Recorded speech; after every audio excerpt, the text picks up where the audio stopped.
Alright everybody, this is Buddy Club Gardening checking in again, and today we're just kind of going over real quick some of the Cream City brick border that we're building around the raised garden beds. Over here you can see this large pile of dirt with that wood behind it. This is the end of our raised bed.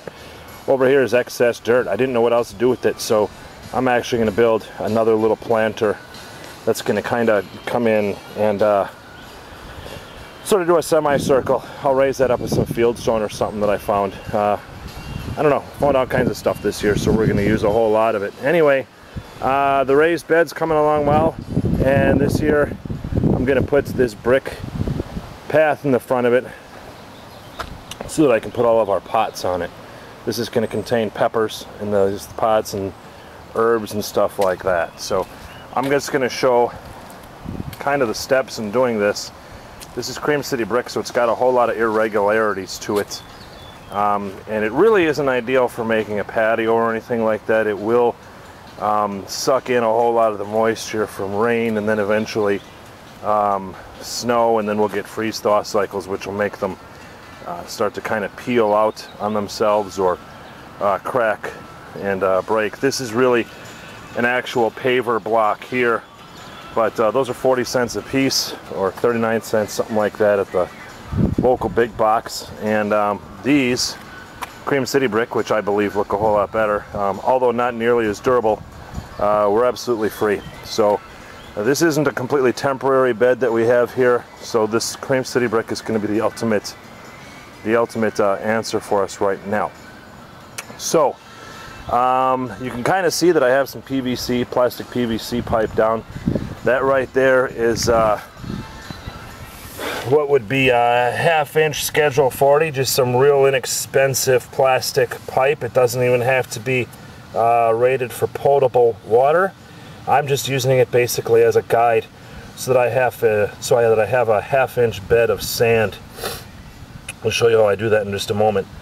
But what I have done, I'm not going to use a level and get all this absolutely beautiful. I'm not going to use crushed gravel and bed this down the proper way, because like I said, this is Cream City brick. It's got a whole lot of irregularities to it, all kinds of problems, and it's not permanent, so we're just kind of going at it. So what I did do, you can see, is I've dug down about 2 inches beneath the actually more than that. It's about close to 4 inches deep in the soil.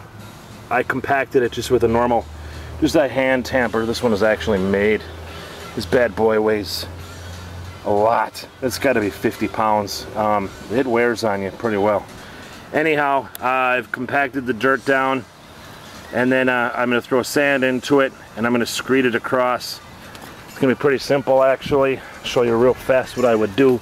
I would just pour all the sand into here, take just a hunk of wood that's got a nice straight edge, and then screed across, keeping it nice, and that would level everything out. I'll show you that in just a sec. This would be a basket weave pattern.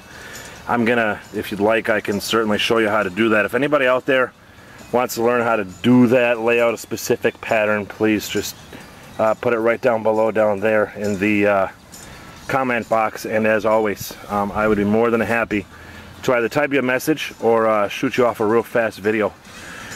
Whatever you do believe might be the fastest.